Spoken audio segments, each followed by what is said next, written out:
At 91 years old, Lee Soon Jae did something most actors never dare to attempt. He left the world exactly as he had lived in it, mid-performance, mid-promise, and mid-legacy. His passing in the early hours of November 25th didn't just mark the end of a life. It marked the end of an era. In a country where the entertainment industry shifts at lightning speed, Lee Soon Jae stood as a rare constant, a towering figure who didn't just witness the rise of modern Korean culture, but built its foundation brick by brick. Born in 1934 in Hwaryeong during a time of conflict and displacement, Lee embodied an entire nation's history. As a child who moved to Seoul at 4, survived war, and came of age during liberation, he carried an unspoken resilience that later became the spine of his performances. Few knew that before becoming a national icon, he was simply a philosophy student at Seoul National University until a viewing of Laurence Olivier's Hamlet shattered his trajectory and planted the first seed of a lifelong obsession. His stage debut in 1956 with Beyond the Horizon marked the beginning of a journey that would eventually rewrite the rules of acting in Korea. 1 year later, he stepped onto television with Blue Horizon, unknowingly initiating a small-screen career that would stretch across nearly 7 decades. At TBC, where he became an exclusive actor, Lee Soon Jae appeared in more than 100 dramas, a number unthinkable today. At times, he performed in over 30 works in a single month, a feat considered physically impossible even for actors half his age. But he didn't just work hard. He worked with purpose. That purpose exploded into nationwide recognition with the 1991 MBC drama What Is Love? As Deeble's father, he became a living phenomenon, pulling in a staggering 59% average viewership and entering the public consciousness as the very definition of a Korean household patriarch. The character was so influential that he was later elected to the 14th National Assembly. Yet even in the political arena, Lee refused to be anything but an actor. He continued performing throughout his entire term and returned fully to his craft once he stepped out of politics. But his influence didn't end there. Lee Soon Jae became the beating heart of Korea's historical drama boom.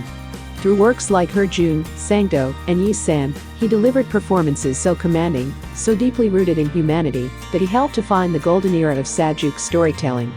At a time when actors often fought to maintain a single image, Lee shattered his own repeatedly. From stern kings to gentle grandfathers, from political figures to comedic eccentrics, he became a genre unto himself. And then came High Kick. Instead of resting on his legendary reputation, Lee reinvented himself in the sitcom universe, charming a new generation of viewers with his hilariously blunt humor, natural warmth, and unexpectedly bold comedic timing. It was here he earned the nickname Adult Video Soon Jae, embraced by audiences with affection rather than scandal. At 72, he won the grand prize at the MBC Entertainment Awards, proof that age never dimmed his hunger for challenge. His renaissance extended to variety shows, where Grandpa's Over Flowers transformed him into the unofficial nation's grandpa. His unfiltered honesty, sharp wit, and overflowing curiosity about the world made him instantly beloved. Perhaps what surprised people most was that Lee Soon Jae was not softening with age, he was sharpening. Yet the stage remained his spiritual home. Even near 90, he returned to theater with a courage unmatched by younger actors. In productions like The Good Doctor's Son, Me and Grandpa Henry, and the grueling 200-minute performance of King Lear, he proved that artistry has no expiration date. Critics called the Shakespeare production a miracle by an 87-year-old actor. But for Lee, it wasn't a miracle, it was duty. His dedication earned him some of the most prestigious recognitions late in life. In 2016, he received the Achievement Award at the Daily Culture Awards. In 2024, he became the oldest Isang recipient in KBS Drama Awards history for Dog Sounds. And in 2025, he was selected as Best Actor at the Korea PD Awards, though his health prevented him from attending.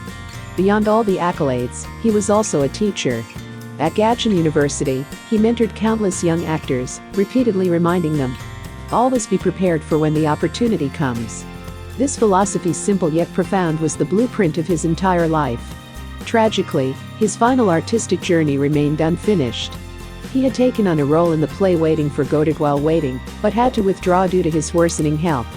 Despite telling colleagues he would return, the curtain fell before he could stand on stage again. Lee Soon Jae once said that an actor must live through the role. Yet in truth, he lived through more roles, more eras, and more transformations than any actor of his generation. He acted longer than anyone else, and he left the stage later than anyone else. His death marks not just the loss of an actor, but the departure of a pillar, an educator, and a man who carried 70 years of Korean cultural evolution on his shoulders. And now, with the lights dimmed and the audience silent, one question remains, a question only time can answer. How will the Korean entertainment industry evolve without the man who helped shape its past, present, and identity?